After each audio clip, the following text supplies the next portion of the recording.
about me behind my back. I know that you don't want to sew your laundry in the same water as an adulteress like me. But I think you should hear my side of the story. I don't have to tell you how Jewish men treat women, especially since the Romans conquered us. If a man wants a woman, especially if one of our religious leaders wants a woman, it is very difficult for the woman to say no.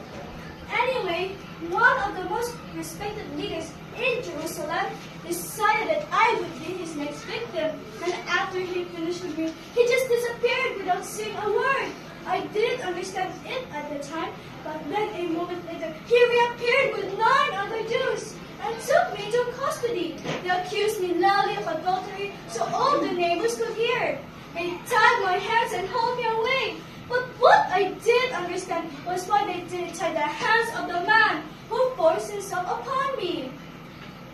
Another thing I didn't understand was why they did haul us out of the city to stone us to death right away, as they usually do. Instead, they took us to the temple.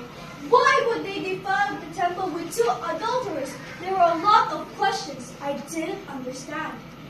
They pushed their way through a crowd that was listening to a religious lesson by a rabbi named Jesus of Nazareth. As soon as they broke through, Jesus stopped teaching. They pushed me, they threw me on the ground at Jesus' feet and accused me of adultery. Well, by law, I should be dead by now, so I thought the reason I was still alive was because maybe Jesus was some kind of prophet or something, maybe had supernatural powers to see who was guilty and who was innocent.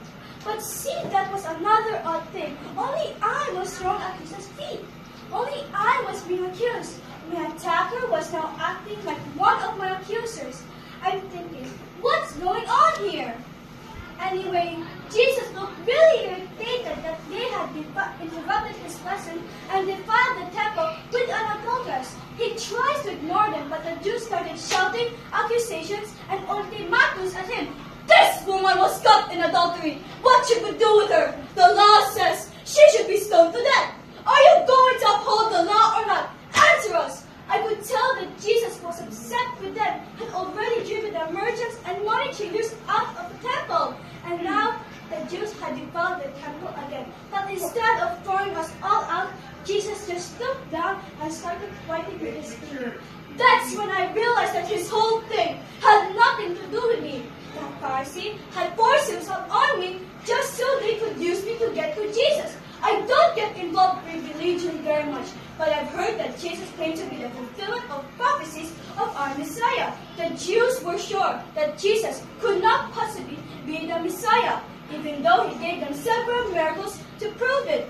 And now they dragged me into it, and it looks like I was going to die no matter what Jesus said about me. Anyway, but the Jews wouldn't let up. They kept accusing me, pointing fingers, and challenging the authorities of Jesus until Jesus stood up and raised his finger. I thought if Jesus was a prophet, like everybody says he is, he would know all about their scheming, and that I'm just an innocent bystander. Tell them, Jesus, tell them that you know that one of my accusers was actually my attacker. But he didn't say anything like that. He said, go ahead and execute her. Thank you very much, Jesus. You are a real savior, all right. Then Jesus said, the man who's without sin should throw the first rock. Well, that's not much help.